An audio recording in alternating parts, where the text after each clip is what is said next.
In the name of God, most merciful, ever merciful, and may God's peace and blessings be upon his holy prophet Muhammad and the purified members of his household and progeny. Allahumma salli ala Muhammad wa ali Muhammad wa ajil farajahum.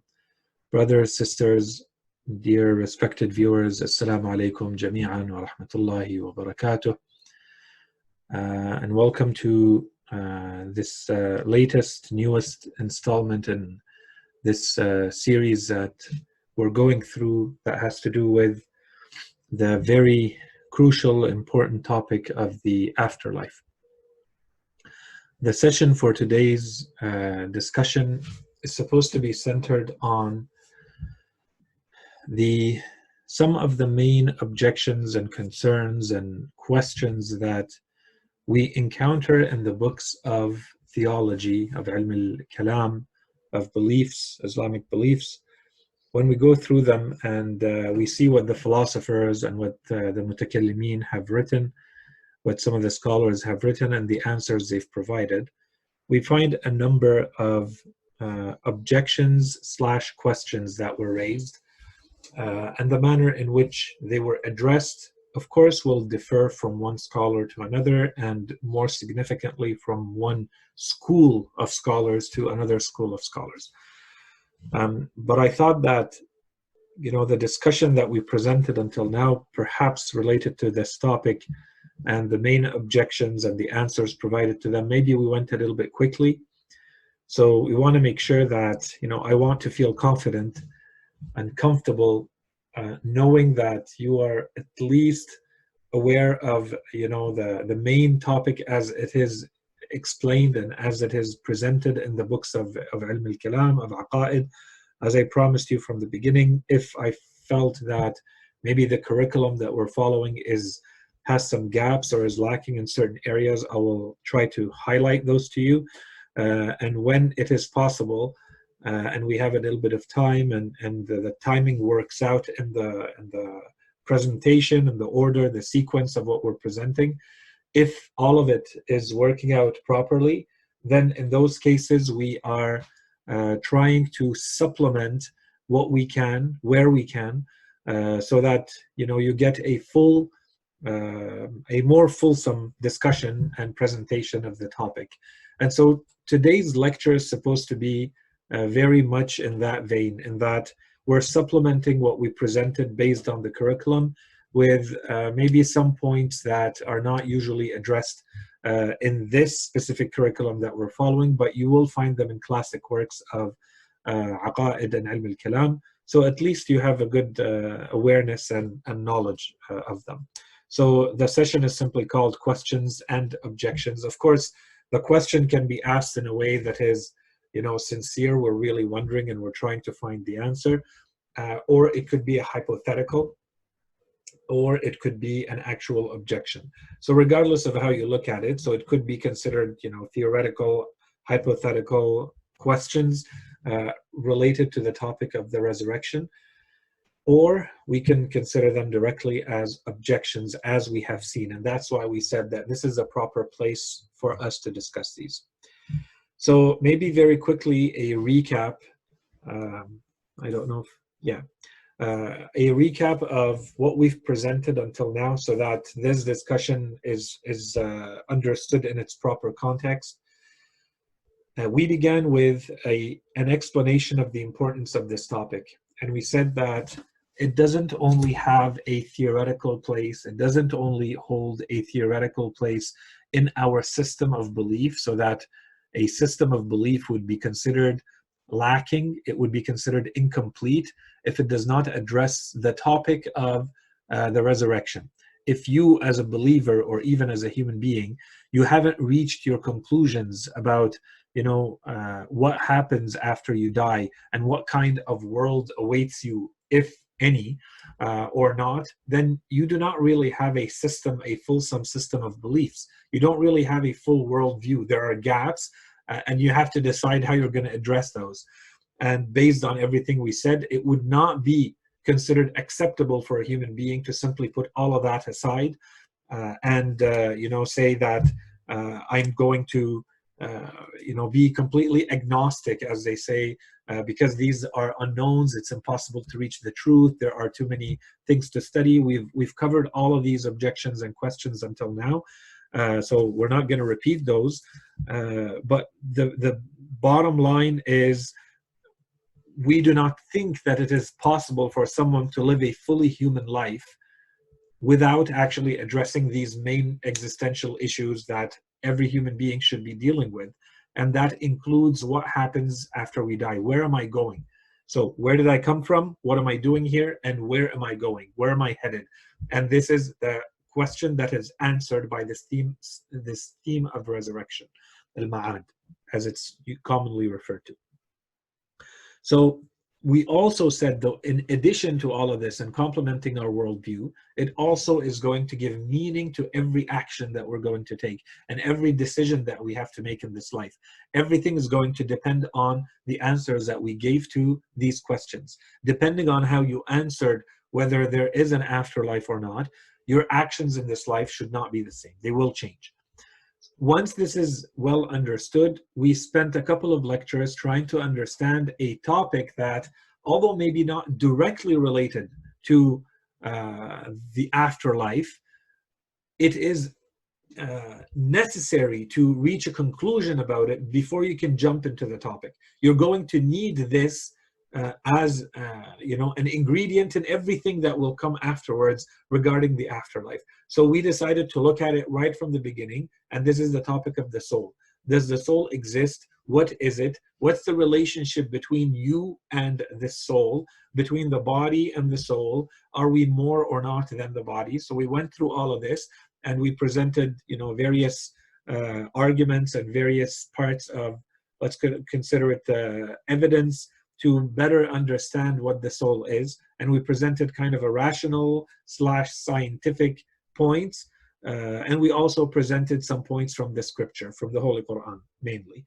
And with all of that, we should have reached a conclusion, therefore, that the soul exists, one, and two, that in addition to the fact that it exists, it is what allows you to recognize your identity, that you are one unit, despite all the changes that occur to you in your life, in your existence. This is what basically holds all of your experience together as one entity and allows you to experience the world as one thing. And more than that, so that's an extremely important point. And even more importantly, this is who you truly are. Who you truly are is not defined by the body you have, which may change and which does in fact change. And so what's left is this soul, what we refer to as the soul. It's an immaterial aspect, dimension, part of who you are. In fact, it is who you are, and the body becomes an instrument that allows this true you to go about in this world, go about and interact with the material world in which we live.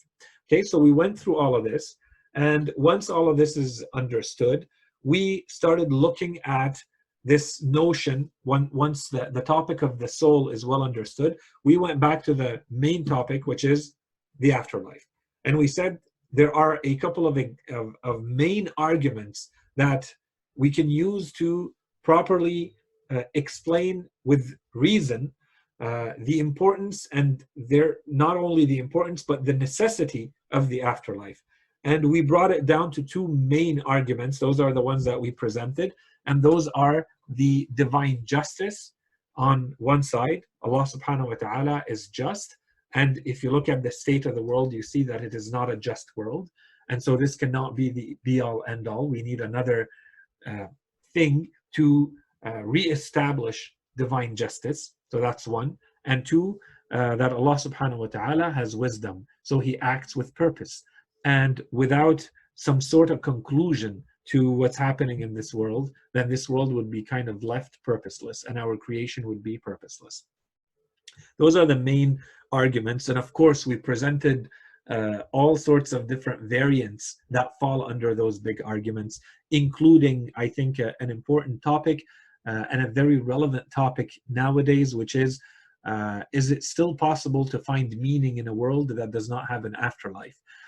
As a human being, and we looked at the absurdism mentality or school of thought, even the philosophical school of thought, how it was basically kind of derived out of existentialism, which was trying to find meaning to life and the human experience. And if you are not able to get beyond this world, you're stuck in this world, then it would be very difficult to find any meaning, and therefore you fall into absurdism. In any case, we're not going to repeat all of that. Inshallah, it was well understood. Inshallah, we have a little bit of time today to take some questions related to that if there are any. From there, we said, okay, now that we have established all of this based on reason, we want now to turn to the Holy Quran. And the reason, the true reason for this is, and this is a topic that has come back again and again throughout this entire series on theology that we've had, and this is the place of reason versus the place of scripture when it comes to beliefs, religious beliefs. And we are doing what we can to establish the rational foundations for our beliefs. But this is where you have to recognize where reason can play a role and reach valid, conclusive results, and where it no longer has the tools. Reason alone and your empirical senses are no longer sufficient to allow you to reach certain conclusions because they are beyond your capacity. They are beyond the capacity of the tools that you were given to reach truths. You need additional sources of knowledge. And we've talked about this, and we said that's where we fall into the need for revelation, this additional source of knowledge that goes beyond what reason can say and what the senses can tell us. And so the details, once we get into the details of the afterlife, this is where reason does not have any tools to be able to say, this is how it's going to happen or not. All reason can say is what we've said until now. There needs to be an afterlife. There needs to be something that reestablishes purposeness and that reestablishes divine justice. But the how of it, the exact details of how this is going to unfold, for instance, reason cannot reach a decisive conclusion about this. You need, revelation. You need Allah subhanahu wa ta'ala to tell you through the prophets, and this is what's awaiting you once you die. This is what the world that is awaiting you looks like. This is what you need to do here so that you get whatever there. Okay, and inshallah we're going to get into all those details. But the point we're trying to make right now is those details cannot be reached simply by looking at reason and say philosophical or theological arguments and evidence. So with all of that, we began by looking at the Holy Quran, and we said the verses of the Holy Quran fall into the manner in which we presented it. They fall into 5 big categories. And the 5 categories are not just random categories. There's a logic to them. So we have to present them in a certain sequence. We said the first verses of the Holy Quran establish a principle, and then they apply that principle to the topic of the afterlife. And the principle is, in important matters, the Holy Quran wants human beings to have a solid foundation and a real reason for believing what they believe in, for doing what they do. The Holy Quran constantly asks, what is your proof? If you have a proof for this, bring it forward so that we may discuss, so that we may see, is it a real proof or not? And just seeing what your parents did, for instance, that's not enough of a proof. It needs to be logical. It needs to be convincing. It needs to either come from, that's why the Quran often refers to it as Sultan al-Mubin. It needs to be a very strong, evident proof for whatever you happen to believe in and therefore act upon.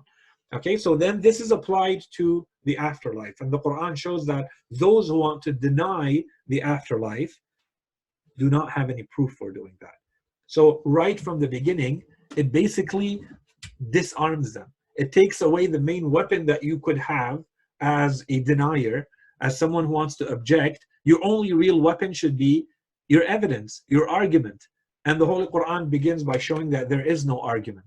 So the best that you could do, and we spend time on that, and then we explain that it's as though the Quran recognizes that the best you can do as a denier is basically say it seems very unlikely that human beings who die and their bodies decompose would be brought back from the dead, and then they would be resurrected and go through a judgment and an afterlife and so on and so forth. And so this unlikelihood is taken by the Holy Quran and shown that even this unlikelihood is not good enough. And then the Quran gives examples to show that this unlikelihood is actually not that unlikely. It's not that unlikely that there is a resurrection, there is a life after death, that you are brought back in. And the Quran gives one example after another, things that we encounter and see in our daily lives. And we talked about the cycles of nature and the seasons and all of that, our own sleep and the manner it works and how the Quran talks about it. And then the Quran also gave other examples. So the sleepers of the cave, people who were brought back from the dead, Prophet Isa alayhi salam, who as one of his main miracles brings people back from the dead. So the Holy Quran gives these examples, and one of them is building on the previous to show the complexity, bringing logic all the way to, therefore, human beings can and will be resurrected in the afterlife. And it's not difficult, and it's not beyond God's power or God's knowledge. Once this is done, then we said we want to look at, maybe someone after all of this would say, okay, but I still have some objections. And so we looked at 4 objections. Those 4 objections are the ones that we covered in the last lecture, and we said we want to supplement them with what we're going to be saying today. So what we're going to be saying today may have a little bit of an overlap with what we covered, and it will also cover some points that will be addressed in more detail in later lectures. But it's a good place to kind of bring all of it together in the format of objections and questions. So this is why we're doing it at this place and in this time and at this point in the lectures. The next 2 topics, inshallah, are going to be, now that we've established that there is no reason to reject resurrection and the afterlife, and in fact this unlikelihood is not unlikely. If your main argument is that it's unlikely, in fact it is not unlikely based on the examples that you saw, and your main objections have been answered, therefore the Quran goes on the attack. So after the Quran was in a defensive mode, trying to show that, you as a denier, let's see what you got, and then going through it, now that you're done, now I'm going to present my arguments, the Holy Quran says.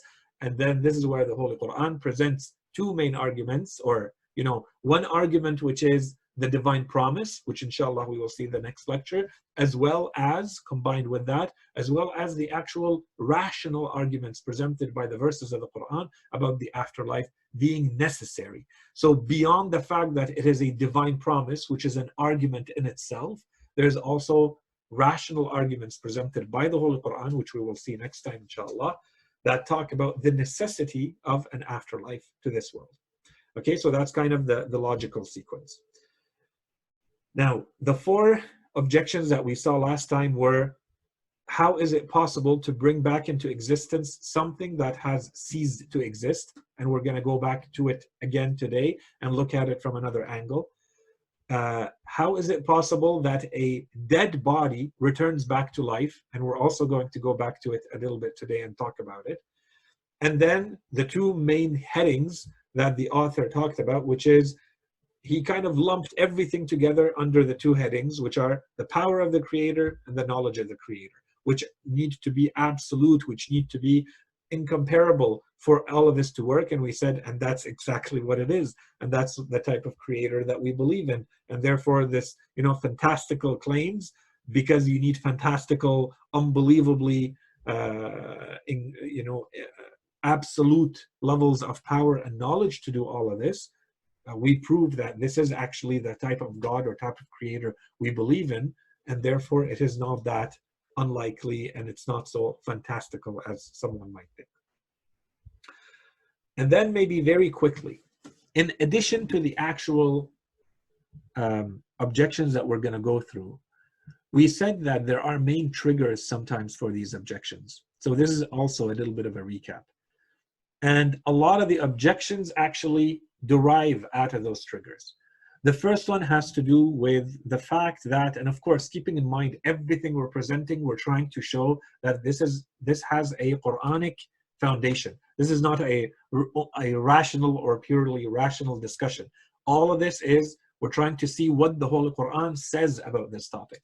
So one type of rejection comes, or trigger for rejections, comes from the fact that human beings in general, and specific human beings who are too weak to get over this, want to live in the type of freedom that unrestricts, that allows them to live as freely as possible with regards to their desires, with regards to how they feel like living.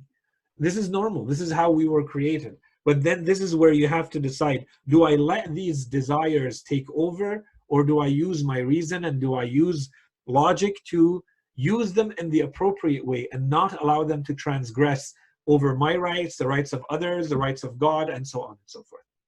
Okay, and so we went through that whole discussion. That's why I'm saying it's a recap, but I think we need to keep it in mind to understand where the objections come from.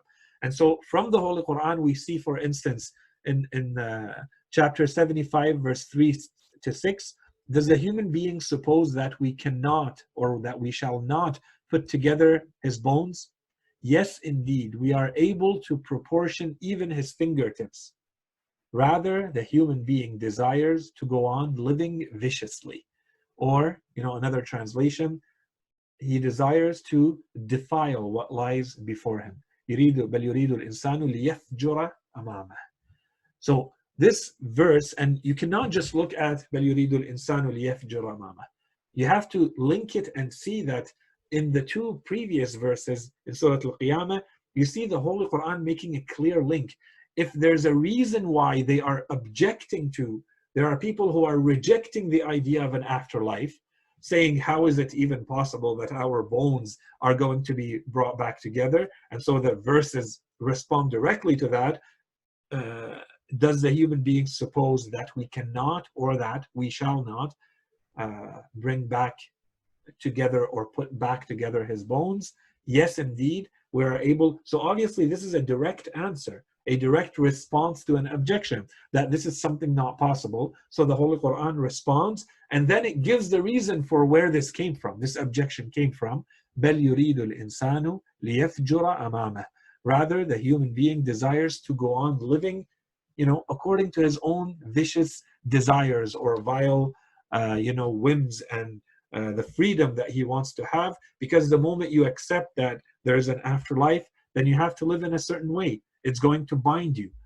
You are going to have limitations, restrictions, responsibilities, and duties that you don't want to be bound by. So of course you're not going to open that door. You want to reject that.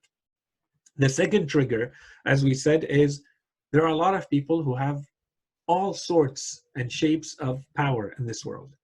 And the more of it you have, the more you may have an objection against something like the afterlife. And the Holy Quran, again, is very clear about this. And this is something that we see in everyday life. Power is addictive.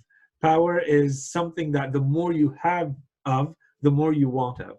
And historically, so people who study history and people who study society, you will see that the trend is, those who have power always do or act in a way that not only solidifies that power, but it increases that power and perpetuates it and removes it away from those who don't have it. But anyways, that's a whole discussion. It can be studied in sociology. There's a whole lot of work done on power relations and the place of power in all sorts of social theory and so on and so forth. But this is very clear. And the Holy Quran often refers to this from different angles, okay? And so it says, for instance, when it talks, chapter 23, verses 33 to 37, the elite of his people said, who were disbelievers and who denied the encounter of the hereafter or the afterlife, and whom we had given affluence. So they were living lives of luxury, living lives of comfort in the life of this world. What would they say? They would say, this is just a human being like you. He eats what you eat. He drinks what you drink. And therefore, and then you jump one verse. I didn't cite the whole. Verse 36 is missing. Verse 37 says, does he promise you that when you have died and become dust and bones, that you will indeed be raised from the dead? far-fetched, far-fetched is what you are promised. Hayhata hayhata mimma tu'adun.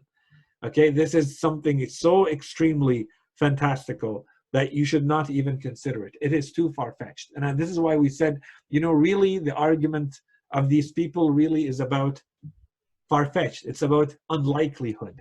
There is nothing else that they can rest their case on.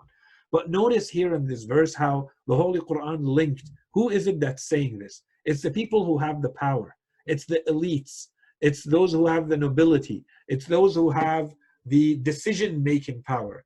And those are the people who rejected those claims, and they came at it from different angles. They want to make the people doubt about the prophethood of the prophet on one side, and then they go to the next point, and they want to reject the afterlife based on the fact that accepting it means a reduction of their power.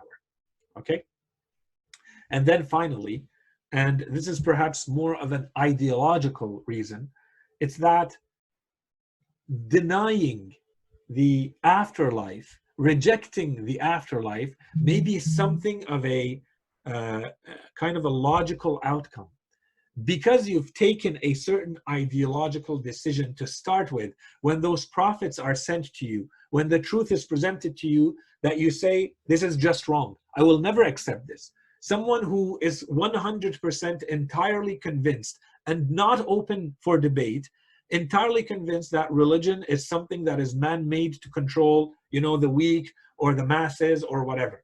If you are completely stuck on that, no matter what is presented to you, you interpret it in that way. And this has existed in the past, and it continues to exist today. You watch certain, you know, debates with people like Richard Dawkins and others, they will openly say that, you know, what would it take you, if they were asked, what would it take for you to actually believe? Like, would you believe if a miracle happened? And he would say, yeah, I would believe. And then when he explains it, he'd say, I still wouldn't believe. And so this is where you see that, you know, this is someone who has taken a stubborn position. They have taken an ideological position against this worldview, this way of understanding the world with a God in the middle, with a God in the center. They are at war with that notion. They reject that notion. They're not open to having a God in no matter what shape or form you want to present it. There's a blockage there. And this is also, of course, going to trickle down into everything that is presented by religion, including something like an afterlife. Okay, so these become your main triggers for a lot of these objections. But now let's look at the objections themselves. So the main objections that we wanted to look at today very quickly, the first one is creation is supposed to be gradual. When we look at the manner in which things are created in this world, we see that everything happens over steps, over time. It's gradual. So is the resurrection also going to be gradual, or is it a one-time thing, spontaneous, immediate? The second question is, as we've seen, the bodies that we have are not fixed. They are not one body that we have our entire lives. The bodies are constantly changing to the point where we say that the entire body and everything in it has been replaced. Perhaps, you know, a couple of exceptions in there, some types of cells that may last longer, a lot longer, but in general the entire body will have been replaced every 7 years or 10 years. So which of those bodies is going to be resurrected, and is that still fair or not? And we're going to go into the details of that. The third objection is it really possible to bring something that has ceased to exist into existence again? And as we said, we covered this, we're covering it from another angle today. Is there enough matter, content on this planet to bring back everyone that has ever existed, and perhaps even more than just the human beings? Okay, is there enough or not? Is there enough space when we look at the manner in which the Holy Quran talks about the resurrection and specifically the judgment? So everybody is brought at one place and one time. Is there enough space, even if this whole planet were to be used? Is there enough space for everyone that we're trying to bring back? And then there is the famous objection of the eater and the eaten. I don't know if you've heard about it or not. Shubhat al-akil wal-ma'kul. And we're going to see what that is about and what the answers are for this. And then how can the human being exist eternally especially with a body, how can the body of a human being exist for all of eternity in the afterlife when we know in this world that matter cannot exist forever? And as we said, a lot of these may look like they're repetitions, but inshallah, you'll see how they're being presented in a slightly different twist or from a different angle. And also, some of these are going to be covered in more detail or maybe perhaps from other angles in lectures to come. And of course, as we said, what I'm trying to do here is to basically take you back. A lot of these have been objections or questions that you find in very, very old books of aqa'id and ilm al-kalam in general. Some of these are 10 centuries or more old, and some of them are a little bit more recent, or there's a more recent formulation to them. So I think at the end of this, the hope is that you can say we've kind of covered the main objections, we've answered them, and we feel comfortable moving on with this topic. So the first question, will the resurrection be gradual? So as we said, when we look at this world, we see that the creation, the act of creation, when we look at anything that comes into existence in our world, it doesn't happen spontaneously. It happens over time. There are steps, there are premises. You have to do certain things to reach certain conclusions. Let's say a being, for it to be born, well, there are many, many factors and ingredients and steps that have to take place first before that entity is born into this world. So what about the afterlife? So the first question here is, or the first point of note is that this was not about a logical impossibility. It is logically possible. It's just when we look at the manner in which this world is built and the natural order of things, we see that this is not how things generally work in this world. We need steps. It's not spontaneous. And the existence of a human being specifically depends on certain factors, certain conditions, certain steps have to be taken and put in place before that human being exists. So what happens when we go to the afterlife? The short answer to this, so that we don't spend too much time on any of these, the short answer to this is that when we go to the Holy Quran, reminder, this is all from the Holy Quran, when we go from the Holy Quran, it tells us very clearly, and of his signs is that the sky and the earth stand by his command. And then when he calls you forth from the earth, a single call, فَإِذَا دَعَاكُمْ دَعْوَةً مِنَ الْأَرْضِ, behold, you will come forth. That's the short answer. Do you get the impression when you hear this verse that this is something gradual or that it's all happening at once? Clearly, all happening at once. You are called, you obey the call. This is a different world, a different dimension. Now, in addition, there are other verses that were used by some of our scholars. They say, when you look at them, they also give you the impression that this is not gradual. Many, many verses. One of them, for instance, is 6:31. They are certainly losers, those who deny the encounter with Allah. When the hour overtakes them suddenly, they will say, alas for us, for what we neglected about this. And they will bear their burdens on their backs. Look, evil is what they bear. And when you look at these verses, and there's many of them, this is one example, the scholars say there's something that's happening in one shot. The weakness of this that I wanted to add is you have to be careful which verses you're using, because in a lot of these verses, it seems like the Holy Quran is talking about what's happening in this world. When the hour comes, when this world is ending, then it's happening in a very sudden way. And because of that, this is how these people are reacting. This is different than saying, and therefore the resurrection is all in one shot. And maybe one interpretation would be that the end of this world and the afterlife all are kind of one event. You can look at it from one side or the other. But the truth is it's not. Even if you go into the narrations, you'll see that this world will end, and we'll go through some of the examples of how this is going to end. And this is going to be a discussion we're leaving for later in detail. But this world will end, and then there's going to be, let's call it a gap, a time lapse that goes by, and then the afterlife begins. And this means whatever shape or form, whatever the nature of this is, we cannot say that these verses are referring to the spontaneous, immediate resurrection when they're talking about perhaps what's happening in this world and how people are reacting, especially people who denied the afterlife, how they're reacting when they're realizing that this world is ending. Okay? So these are maybe 2 quick points that we wanted to mention about this. The rest, I think we can skip over, which is the reminders, because as we said, we already talked about this in the last lesson. And we said the laws of nature that we know, in addition to everything we said, this is based on the idea that when you see this world, you see that everything happens in steps. It's because you have a certain understanding of the natural order of things.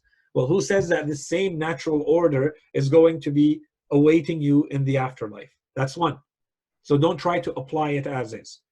2, all of this is stemming from materialism. You're still thinking about a human being being nothing more than a body. And when you see the body, you see that it's something that needs to come into existence with time, and it needs certain steps and certain ingredients. You're not thinking about more than just a body. You're really fixated on just a physical component. And then the third is, why do you think that you already understand this natural order completely and absolutely? Did we not go through a number of examples to show that perhaps even this knowledge of yours is actually deficient and lacking and incomplete? Otherwise, you would understand and you would know how, for instance, the birds were resurrected by Prophet Ibrahim, or how Prophet Isa alayhi salam brings people back from the dead. But because you can't, therefore you cannot just say, I already understand how things come into existence or come back to life in this world, and this is how it must happen because that's the only way things happen. Even in this world, that's not the only way things happen. That was the first objection or question. The second one is, as we said multiple times, when we look at our bodies, we see that they're always changing, and that a body is probably being completely and entirely renewed every 7 to 10 years, depending on which studies you look at. So if you take the example of a human being who has lived or is going to live for 80 years, let's say, an average lifespan, and in that case, based on those numbers, they would probably have something like 8 different bodies, entirely, completely different bodies that they've gone through. Okay, so which one of these bodies, which version of you, which physical version of you is Allah subhanahu wa ta'ala going to bring back in the afterlife? And which one is going to be deserving of reward and punishment? Is it fair that I take a body that perhaps has not committed the sin yet, so the 40-year-old, when the body that committed the sin was 60, or the 20-year-old when the body that committed the sin is 40, and this is the body that comes back and I punish it? Is it fair? It's not the same body that's being punished. It's not the same body also that's being rewarded. Which format, which one of these bodies is going to be punished and rewarded in a way that makes it fair? And one of the answers that was provided for this is that some scholars, some interpreters of the Quran have gone to certain verses of the Quran. I don't cite them here because I find the argument is rather weak, but I have the references if you want to go and take a look.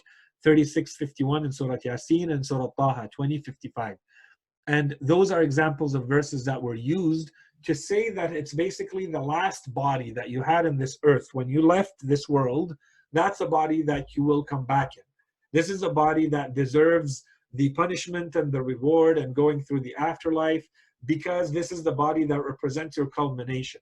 And we said from a scientific point of view, this is problematic. If you really understand, this may have worked way in the past, but today if you understand that the entire body is being completely replaced, then that is a different body than the one you had. Okay, that's one. 2, and this is I think the key, there's an assumption here. In this objection or this question, the assumption is that it has to be the same body that performed the good or performed the evil that must come back for the judgment.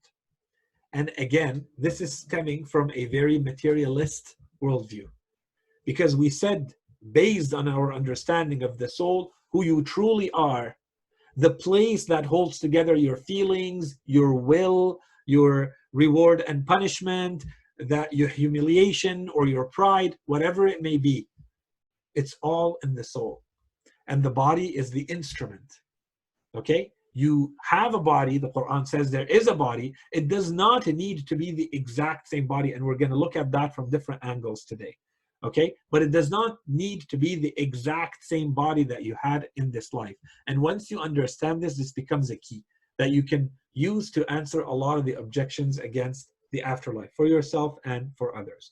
So if the soul is the one that is really being rewarded and punishment, because it is the soul that made the decisions, it is the soul that earned the reward or the punishment, then in those cases, and all of that, when you put it together, you say that regardless of the body, regardless of the version of the body that you're using, so long as you have the right soul, then the reward or the punishment are taking place in the right way. Okay, so that's the second objection. The third one is the question or the objection about is it actually possible to bring something that has been annihilated, something that used to exist, taken into non-existence? Is it possible to bring it back into existence? Does that make sense or not? And as we said, you know, this is referred to in Arabic as i'adat al-ma'doom. So something that has become ma'doom. Adam is non-existent, something that absolutely does not exist anymore. If you've been taken into non-existence, how do you come back? The thing that comes back is no longer the same. It's a new creation. It's no longer the same entity that earned the reward or the punishment that is now being basically brought back. It's a different one that is being created, and that one that is being created is not the same. Therefore, it doesn't deserve the reward or punishment that you want to make it go through. And we said this objection stems from, again, two misunderstandings. The first one has to do with misunderstanding of death, and the second one is misunderstanding of the human being. When it comes to death, does a human's death equal to non-existence? And you know, we spent enough time on this that I think the answer should always be a quick and easy no. It's not that you cease to exist, it's that you no longer exist in this body, in this format, in this material world, in this way. But you don't cease to exist. So in appearance, you don't exist. But in truth, the soul is still there. Nothing has happened to the soul. It's just, it's no longer able to do anything through this body. That's all that happens when you die. And of course, it goes back to another type of realm or, you know, dimension. And so if this is the nature of death, then it's a complete misunderstanding, and therefore the rest of the objection doesn't work, because it's not a matter of non-existence. It's not that you went into non-existence. It's that you have a different type of existence because you're no longer able to control the body that you had. And as for the human being, again, if you think that a human being is only a body, and the body is no longer able to perform anything, any actions, and the body is going to decompose, then yeah, maybe you can say you've gone into non-existence in the future, and we're going to see that even that is not possible. But we said that the human being is not a body. The human being has a body, but the human being is first and foremost a soul. And it's the soul that is in the body that is in existence, and therefore when you die, once again, to bring it back to the previous point, you don't cease to exist. The body's death does not mean non-existence for the human being. With that in mind, as some scholars have pointed out, even by the standards of the materialists, this objection does not hold. Because even if we want to follow the laws of nature, the laws of nature tell us that there is nothing that is ever destroyed. Once something exists, if something exists, it remains in existence in this world, right? This is the law of the conservation of energy. And so if you exist as an entity, maybe not in that shape or form, you cannot say that it has gone into non-existence. It's not in that way. It's been transformed. It has become something different, but you can't say that it has completely ceased to exist. So even by a materialist standard, it doesn't work. And furthermore, I think it's an interesting point. Perhaps this is one of the manifestations of a more abstract law that, you know, centuries before Lavoisier came out with his principle of the conservation of energy. So nothing is created, nothing is destroyed, everything's transformed. When Lavoisier came with this, if you go centuries before that, You will find in some philosophical works by Muslims that this is a well-known principle in Islamic philosophy, that once something is in existence, it cannot be taken into non-existence. So if you exist forever. It's just in what shape or form. Existence itself cannot fall into non-existence. That's a more, sophisticated, complex or advanced topic, but I think it's an interesting thing to keep in mind. So perhaps this is a more, the abstracted version of that law when it applies to matter and energy, because they want to limit all that exists to matter and energy. But in this principle, it goes way beyond just matter and energy. Maybe there are things that are not matter and energy. What about them? Do they exist or not? And what happens to them? Can they be destroyed or not? In any case, so the short answer to all of this is not a case of going into non-existence. So, you're not using the right terminology or the right notions for this objection. And then we went through the verses of the Quran that talk about this, so we will not repeat those, 32, 10, 11. The fourth objection is that there is not enough matter on this earth to return everyone.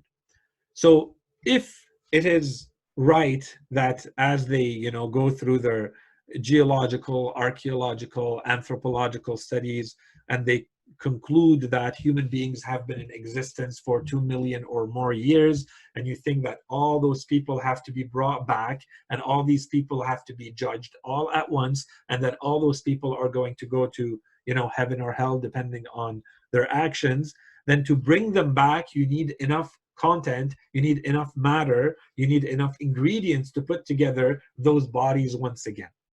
And of course, that will be an impossibly difficult task because there are too many people. So how will this work? So we can give the answer, and at the end I would say put all of this together, but the answers that have been given, let's put them into three big categories. The first are the answers or the points that have come to us from a more rational discussion.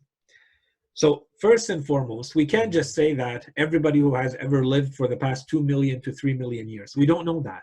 We don't have proof of who exactly is going to be brought back and in what way. Okay, so we can't just say everybody who has existed for the past 2 million years, or 3 million, or 3.5 million, or 2.7 million, depending on the studies. It could be the past 5,000 years, or 10,000, or 15,000. All of this is still being debated between historians and biologists and anthropologists on what constitutes the humanity that we know today, biologically and culturally, and so on and so forth. So that number is already questionable. But, so that's one. Two, no one ever said that the bodies that are going to be given to us in the afterlife are going to be the exact bodies from every dimension in every way that we have in this world. So that you would, have hair as you have here, and eyes like you have here, and nose that. Who says that it is like that? This is not said in any way, anywhere. The scriptures don't refer and don't give us those types of details, so that we just start assuming, what our size will be, and our faculties are going to be, and what we're going to look like. And we don't know. We know in general, based on what the whole Quran says, that there is a spiritual and immaterial part of our existence in the afterlife that is there, and there's a corporeal, or something that we would refer to today as physical, material entity to our existence there. But in what exact nature, we don't know, and we don't know those details. So the assumption here is everybody is coming back in the same exact body that they had in this life, and the same body with the same height and length and width and weight, all of the characteristics of that body. That doesn't work. Okay, no one said that. We don't have proof for that. Thirdly, we can actually imagine all sorts of scenarios where if Earth, this planet from which we are supposed to come back to life, requires more content, then that content is coming from somewhere. And I don't think it's that difficult for Allah subhanahu wa ta'ala, say, to use content from, say, other planets. And who knows at that point what that Earth will look like, how big or small it will be, and how it might be used to bring those people back to the dead. So from the dead. So in all of those, you know, different scenarios that we could come up with, there is no need for us to try to, you know, make it work one way or another. We know that in theory it could happen. We can come up with all sorts of scenarios to make it work. So I just want to make sure I'm not skipping anything. The bodies are created from it if needed without injustice because of the soul. So the point here, the nuance here is also that if we look at the bodies, the point that we're trying to make is we're trying to maximize the use of what's available on this planet and to bring back the entity, the body, as it was, as close as possible as it was. That's kind of the assumption. We don't know if that's required or not, okay? But the assumption is we are trying hard, you know, in our arguments, the scholars are trying hard to bring back those entities. But in cases where, let's say, there is not enough, well, what's the problem if, say, you know, there was a supplementation from other matter to create those bodies? What's the issue? Does it really go against divine justice to punish someone by giving them a body because there is not enough subject matter to you know, create the new body, the resurrected body? Is that really contradictory with divine wisdom? No, it's not. Or divine knowledge or divine justice. No, it's not. And the short answer is because it's the soul. So long as we have the same soul, then the body is secondary. And you may have a completely different body. You may have a part of a body that has come from the original and another supplemented, but it still works. The argument still works, okay? From a scientific point of view, and this is where it gets a little bit more, say, real and mathematical if we wanted to, for those interested in this kind of argument. First of all, Earth is constantly bombarded by, you know, debris, dust, meteorites, so on and so forth from space. If you go on NASA's website, I went on it today just to see, I found a couple of articles. The articles that talk about the least, say they're on average, there are about 50 tons of new dust added to Earth from space on a daily basis, on average. Okay, and in other articles, they say on average it's about 100 tons. So let's say anywhere between 50 and 100 tons of matter are added to Earth every day. How many human beings could you create with that? A lot. Okay, exactly how much, I don't know. But that's the other question. No one has actually been able to say how much, you know, matter from Earth do I need to create that human being. But let's just go with the flow and with the argument. The person who has made this claim obviously has not made any real mathematical calculations, because if you look at those who have made some calculations, they basically tell us today, if you wanted to take human beings and, you know, crush them together, compact them so that, you know, their bodies are intact, you're not destroying any bodies, you're not squishing them, you're just putting them one beside the other so that they're stuck together like sardines, okay? And you would put them in the Earth. You could fit all the human beings on the planet today, the 7 to 8 billion people that we have on the planet, you could fit them all in 1 cubic kilometer. And today, so that's for everybody that we currently have. And we are at the point in history, based on everything we know, where we've had the most human beings on this planet at a given time. So if you go back, you see that exponentially, there has been exponential growth of population over the past little while. And let's say you go back in history. Well, we have if you have 1 cubic kilometer, you can fit almost 8 billion or around 8 billion people on it. What if you have 1 trillion cubic kilometers, which is the size of the Earth? Are we still going to say there is not enough content to bring back all those people from the dead? I think that is the easy way to dismiss this argument if we really want to get stuck on the math of it. Okay, and of course the same can be done. So the same can be done with water, the same can be done with air and other ingredients. So whatever is in the air that is required to create a human being, all the ingredients required are available. Okay, and then when you go back to the scripture, what does the scripture say about this? So some interpreters have gone into this argument and they've said, one way to look at this is to say, We can combine a couple of verses together and we can start seeing that maybe it's actually referring to this specifically. So in one verse, for instance, we're told in 84:3, we're told when the earth is spread out, وَإِذَا الْأَرْضُ مُدَّتْ. Allah subhanahu wa ta'ala says on that day, when Yawm al-Qiyamah happens, the day of judgment happens, the earth will be spread out. It's like it's going to be extended. Okay? In another verse, we're also told, or a couple of verses, in 69:14, we're told, when the trumpet is blown with a single blast, and the earth and the mountains are lifted, then ground up in a single grinding. فَإِذَا نُفِخَ فِي الصُّورِ نَفْخَةٌ وَاحِدَةٌ وَحُمِلَتِ الْأَرْضُ وَالْجِبَالُ فَدُكَّتَا دَكَّةً وَاحِدَةً. Basically, earth and the mountains are pulverized into dust or into powder. That's what the verse is saying. This is when the trumpet is, the first blow, it happens, and the blast of the trumpet happens. This world is annihilated, and this earth and the mountains are completely pulverized. If you take those two verses together, some interpreters have said it's kind of saying, well, we're preparing the grounds to have the ingredients so that we create you back again from them. Okay, so some interpreters have said that. I'm just adding it in there so that you have the complete discussion and the complete picture. The next question: is there enough space for everyone to be brought back together in one plane, in one place, at one time, to be judged? The Holy Quran seems to be saying this very directly. Allah subhanahu wa ta'ala says in 77:38, it says, this is the day of judgment. هَذَا يَوْمُ الْفَصْلِ. We have gathered you and the ancients. So you and everybody who has ever existed before you are all going to be gathered on this day at this time all together for the distinction, for the judgment.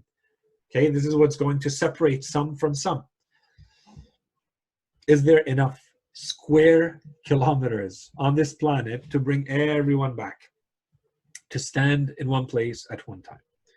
So one is, we've already given those types of explanations. Sometimes I think that the math is not working out for some people. One.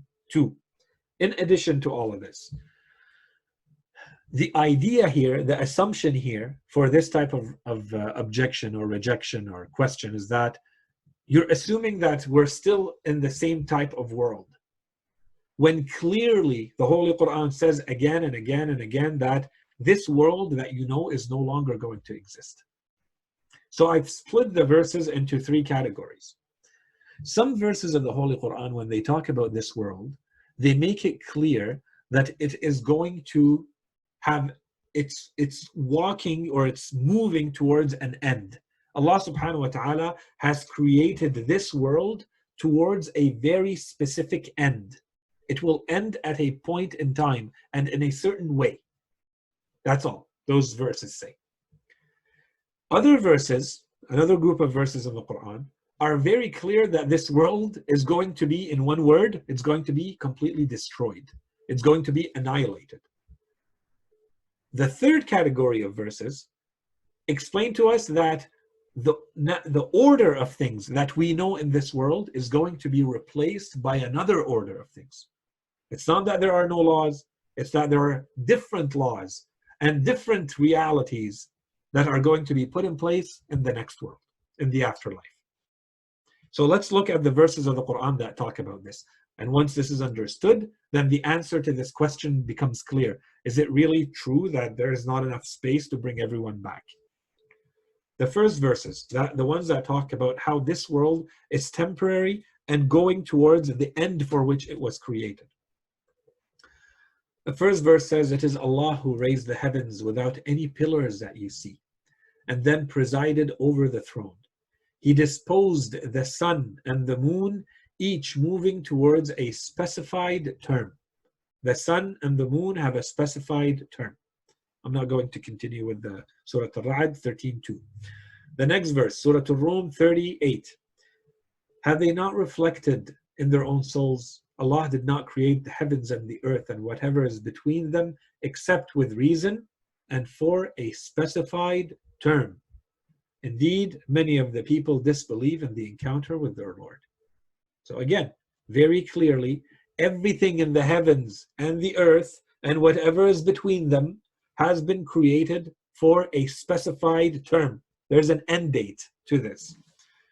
In another verse, Surah Al-Ahqaf 46:3, we did not create the heavens and the earth and whatever is between them, except with reason and for a specified term. Yet the faithless are disregardful of what they are warned. So these are types of verses that clearly state that everything that has been created with an end. There is an end date and a manner in which it's going to basically run out its course and its existence. The second set of verses talk about how this world, it's not just going to end, it's going to be completely destroyed. In some verses it says, for instance, in Surah Al-Waqa'ah, when the earth is shaken a violent shaking, and the mountains are pulverized to powder. In another verse in Surah At-Tur, it says, on the day the sky will move violently, or will sway back and forth, or will churn a great churning. Okay, تَمُورُ السَّمَاءُ مَوْرًا. And the mountains will move with an awful motion. In other verses in Surah Al-Infitar, and there are many verses, especially in Juz' Amma, in the third last part of the Quran, where there's a lot of vivid descriptions of Yawm al-Qiyamah, when the sky is cleft or torn apart. Surah Al-Infitar, إِذَا السَّمَاءُ انْفَطَرَتْ. Okay, imagine something that shatters or breaks. When the sky is cleft asunder, when the stars are scattered, when the oceans are exploded or burst forth. This is in Surah Al-Infitar. In Surah Al-Inshiqaq, إِذَا السَّمَاءُ انشَقَّتْ. So when the sky is ripped apart. In Surah Al-Takwir, when the sun is wound up, when the stars fade, they dim out, when the mountains are set in fast motion, when the oceans are set afire. Okay, so this is how the Holy Quran talks about what's happening to this world as it prepares to become the afterlife. So clearly everything is being destroyed. Everything that we know is being destroyed. Even those things that we consider the fixtures. Okay, the heavens and the mountains and the oceans and so on and so forth. And then the last group of verses, that all of this is going to be replaced. The day the earth is transformed into another earth and the heavens, and they are presented before Allah. The day the earth is transformed into another earth and the heavens. So the heavens as well are going to be transformed into another heavens. So when you put all of this together, clearly we are moving into a different dimension with a different natural order, with different laws in place. You can't assume that because you know something in this world that it's going to look the same or feel the same or be experienced the same or have the same size or the same quantity or quality or whatever as you find in this world in the afterlife. The objection of the eater and the eaten. One of the oldest and one of the most problematic objections that we find in the books of Kalam. I'm not going to go in all of its formulations and all of the details around it. I'm going to give you a couple of, formulations, so just so that you know what it's about and what's in the books and how it's been responded to. It does have relevance today, but maybe perhaps not in the same exact manner it's been presented. So what's the objection? The objection is, imagine for a second that you have a person A who consumes a person B. They eat them. A person eats the body of another person. The question is, which of the two bodies is going to be resurrected? Are they both going to be resurrected?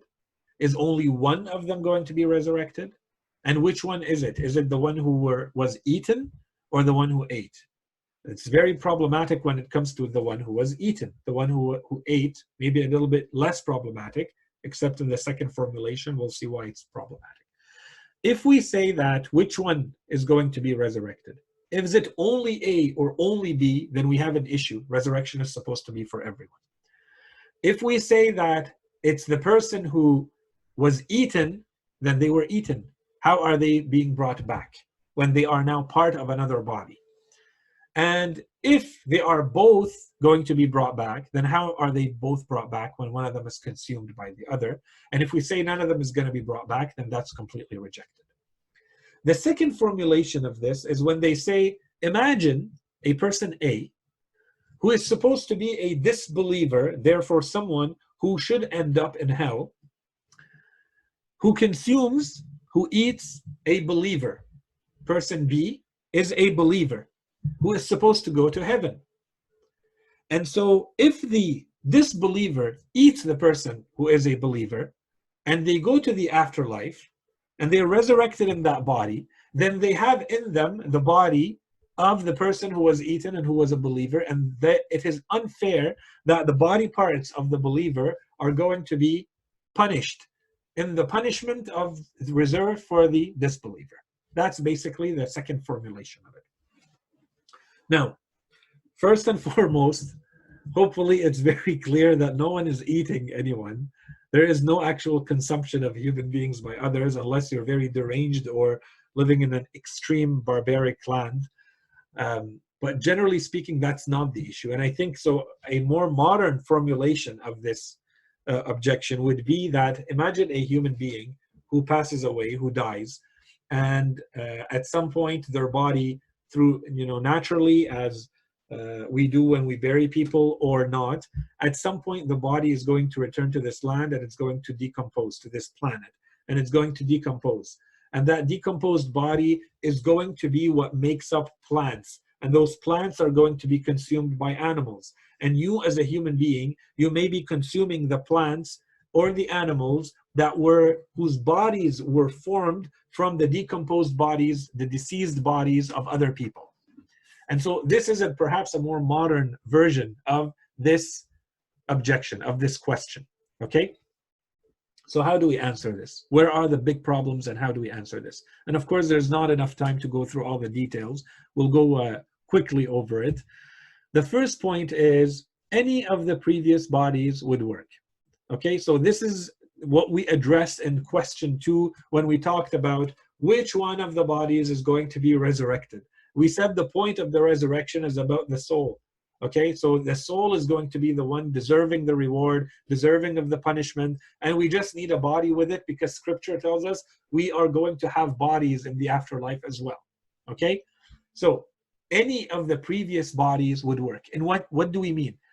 Okay, so let's say the person who was eaten, the person who died, they died at some point.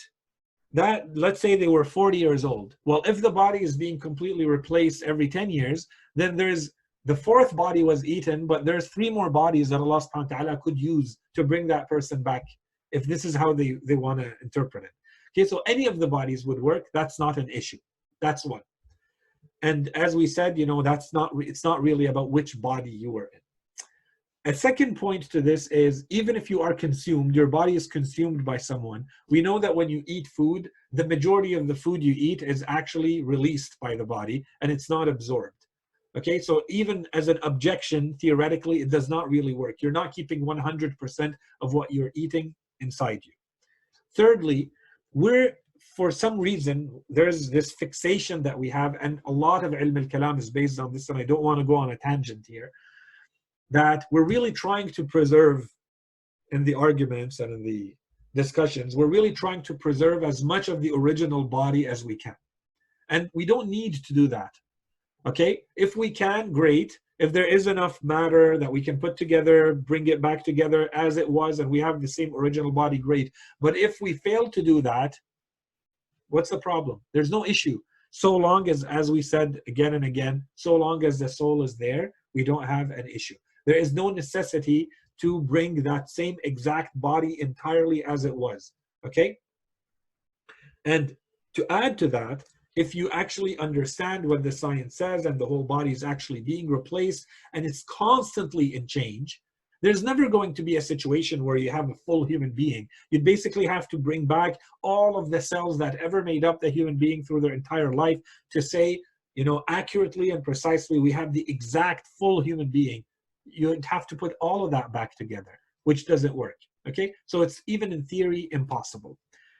And then once again, as we said, the soul is key, as we said again and again. There are verses of the Holy Quran, and this is the key, and this is where I'm trying to bring it back to the Holy Quran. There are verses of the Holy Quran that seem to tell us that It is not the exact same body that is going to be recreated. What is going to be recreated is the likeness of it. And these are two completely different things.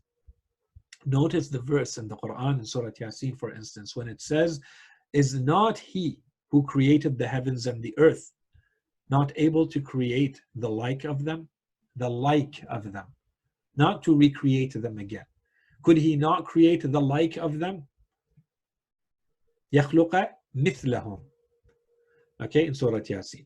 And then you combine this with a narration from Imam Sadiq alayhi salam. For instance, there are many.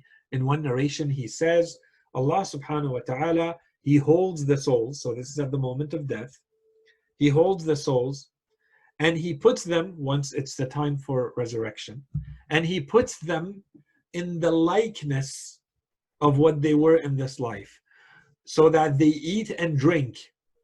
And if someone were to enter and look at them, they would recognize them because of the likeness of what they were in this life. And the Imam talks about this. He says there's a method, okay, mithliyah. Imam is saying that he will make them look, when someone looks at them, you would say, yeah, I recognize that's the same person. It doesn't mean that they are in the same material body that they were. How Allah subhanahu wa ta'ala does this, I don't know. But clearly, there's a difference between having to bring back the exact same body and creating the likeness of it. Okay, so this is, I think, an important point to keep in mind. And once again, this idea of this whole objection about the eater and the eaten stems once again from a very materialist worldview, that the human being has been reduced to the body. And because of this, it creates all these issues. Well, you know, if you understand what we said until now, you'd also understand that, let's say you were in a body in this world that because of an injury or because of a defect, you were born with a limb missing, or, you know, because of an injury, something got burned, something got caught, something got amputated, whatever it may be. Does it mean that this is exactly how you have to look like in the afterlife? No. Does this cause an objection? No, because it's about the soul.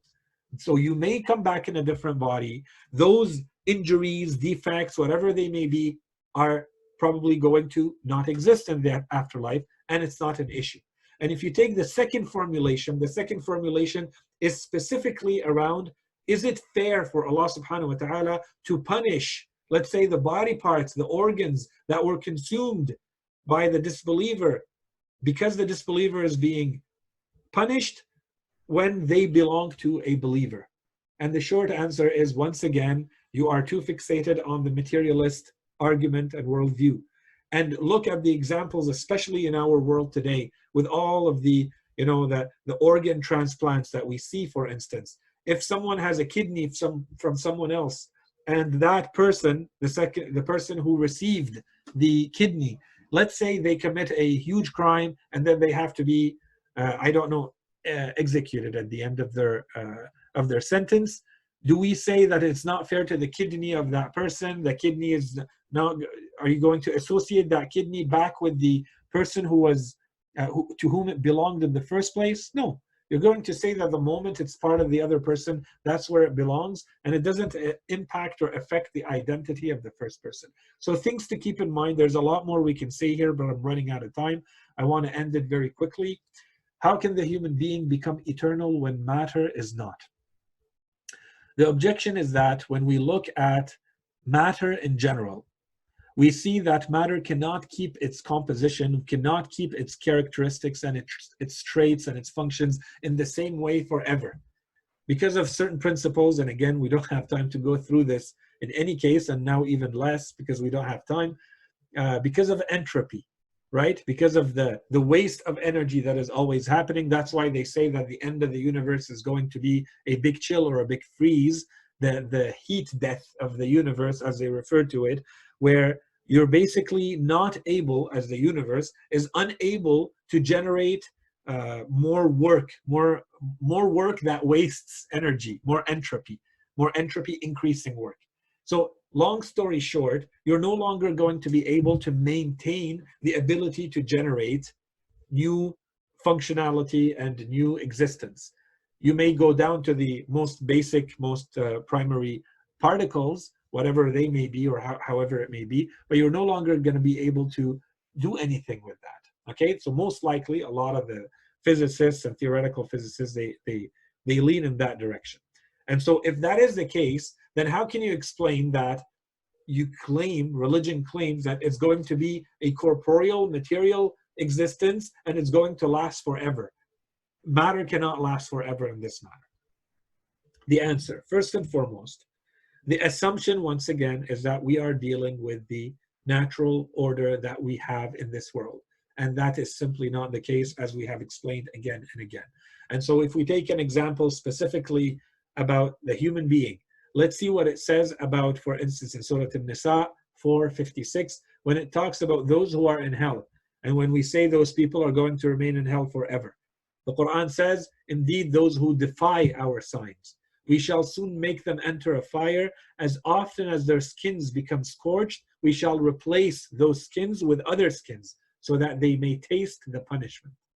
Well, obviously, this goes against the laws of nature of this world. So how is this happening? Because we're not in this world. We're in a different world with its own order, with its own laws. Okay? And ultimately, these objections, how can we live forever when in this world nothing can live forever, and so on and so forth. Ultimately, a lot of this is because, as we said in the previous lesson, it's underestimating, underestimating the power of Allah subhanahu wa ta'ala and making light of his power, making light of his might. And that's why there's a verse in the Holy Quran, in Surah Al-Hajj 22:74, it says they did not measure God with his true measure. مَا قَدَرُ اللَّهَ حَقَّ قَدْرِهِ. They have not justly estimated Allah. They have no true grasp of what God's true measure is. For Allah is truly most strong and most mighty. When the verse talks in this way, you feel that there's almost a threat there. Do not confront Allah subhanahu wa ta'ala in this way and come up with these silly objections and questions as though any of this would be an impediment to what Allah subhanahu wa ta'ala has promised that he would do. And with this, we have completed the lesson for today. I have a few more minutes if you would like. If there are any questions that I can take, maybe I can take a few for a few minutes, whether they have to do with today's topic or any of the subject matter we've covered until now. As we said, for the next time that we meet, inshallah, we are going to take the next topic, which is the divine promise, resurrection as a divine promise, as one argument, and then what are the rational arguments presented by the Holy Quran for the necessity of the afterlife.